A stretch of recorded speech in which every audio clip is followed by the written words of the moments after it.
ఎలా వచ్చింది అంటే ఫస్ట్ వీక్లో మహిళలందరం కూడా ఆనందంగా ఉంటున్నాం, ఉండాలి కూడా.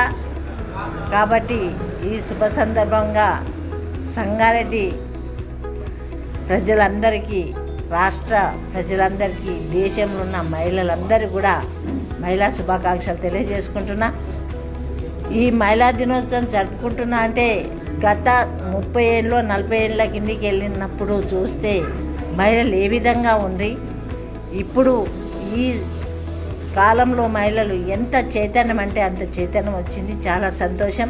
అన్నిట్లో పార్టిసిపేట్ చేస్తున్నారు. రాజకీయంగా, ఆర్థికంగా, సామాజికంగా అన్ని రంగాల్లో కూడా మహిళలు ముందుకు వస్తున్నారు.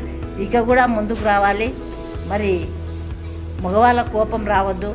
ఎందుకంటే మహిళలు ఎదుగుతూ ఉంటే మగవాళ్ళు ఏమైనా అనుకోవచ్చు, కానీ మేము ఎంతసేపు మహిళలము, ఎంతసేపు పిల్లలు బాగుండాలి, సంసారం బాగుండాలి అనే భావనతోనే పోతాం. కానీ ఎక్కడ కూడా మరి నష్టం కలిగించే ఆలోచన మహిళలకు ఉండదు. ఏ మగవాడు ఎదిగినా, మంచి పేరు తెచ్చినా, మంచి ఆస్తులు సంపాదించిందంటే దాని వెనక మహిళ ఆస్తం ఉందనే అర్థము పెద్దలు చెప్తారు. ఇప్పటి కూడా అదే నడుస్తుంది. దయచేసి మమ్మల్ని అర్థం చేసుకొని మరి మా భర్త కానివ్వండి, అన్న కానివ్వండి, మామ కానివ్వండి, ప్రతి ఒక్కరు కూడా మమ్మల్ని మంచిగా చూసుకొని, మహిళలను ఎక్కడైతే మంచిగా చూసుకుంటారో అక్కడ సిరి సంపదలు ఉంటాయి అని చెప్తున్నారు. కాబట్టి కవులు చెప్తారు, అది వాస్తవము.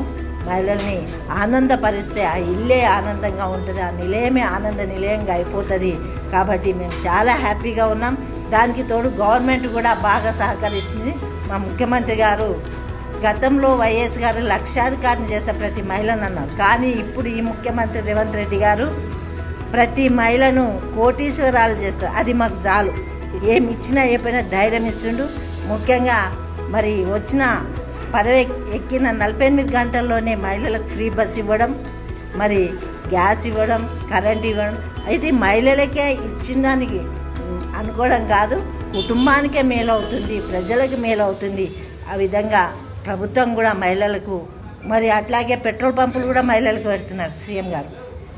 స్పెషల్గా మరి పెట్రోల్ పంపులు, ఇంకా కూడా బస్సెస్ కూడా 360 బస్సులు కూడా మహిళలకే, మహిళా గ్రూప్ వాళ్ళకి ఇచ్చి అది సబ్సిడీగా ఇవ్వడం. మరి కొన్ని రోజుల తర్వాత అది